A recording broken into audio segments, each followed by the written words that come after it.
It's Tuesday, the 1st of April 2014. Happy Fool's Day and welcome to The Brief. First up on the political stage, no pun intended, we take a look at the views expressed by various factions on the results of the Western and Southern Provincial Council elections. The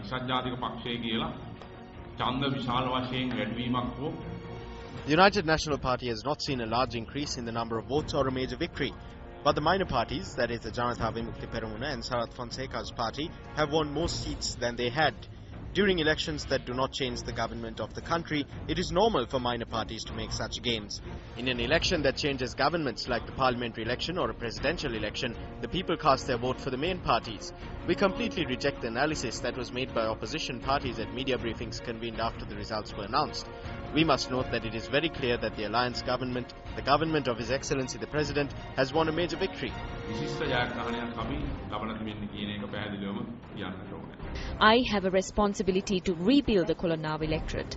I will ensure that I do everything legitimately possible for the people of the Colombo district within the Provincial Council. That is my responsibility. Things are built. It will all be pointless if our attitudes do not change. I legally exercised my franchise during this election. We see this as a positive sign. During the past presidential election, we were of the view that the opposition must field a common candidate. We strongly believe that the opposition must put forward a common candidate to contest the next presidential election.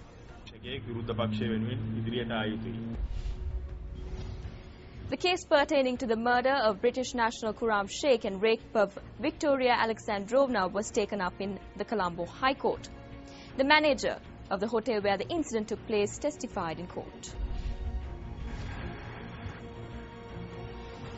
The witness noted that the victim Khurram Sheikh was attacked when he attempted to aid another individual, Ryan Akalanka, who was being assaulted by the suspects.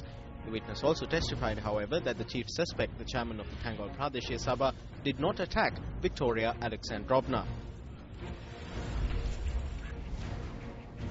As a mystery surrounding the MH370 heightens, Australian Prime Minister Tony Abbott says the rescue crews have put no time limit on the search for the missing jetliner.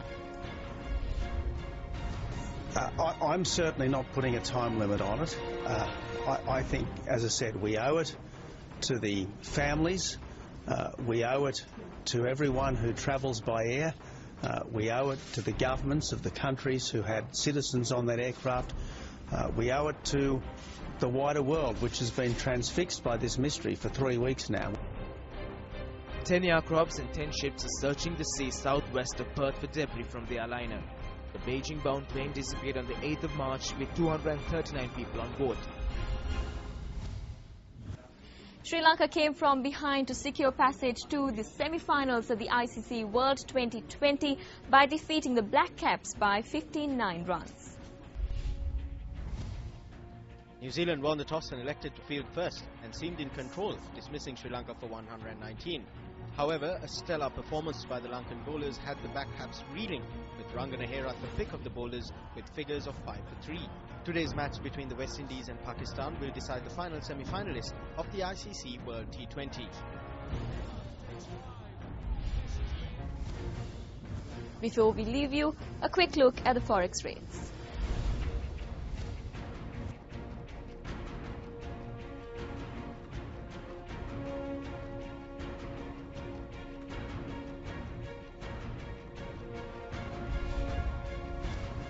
That's a wrap of this edition of The Brief. If you want to see more of this, you can subscribe, like us, or even leave your suggestions in the comment box below. I'm Stephanie Lazarus. Remember, stay briefed.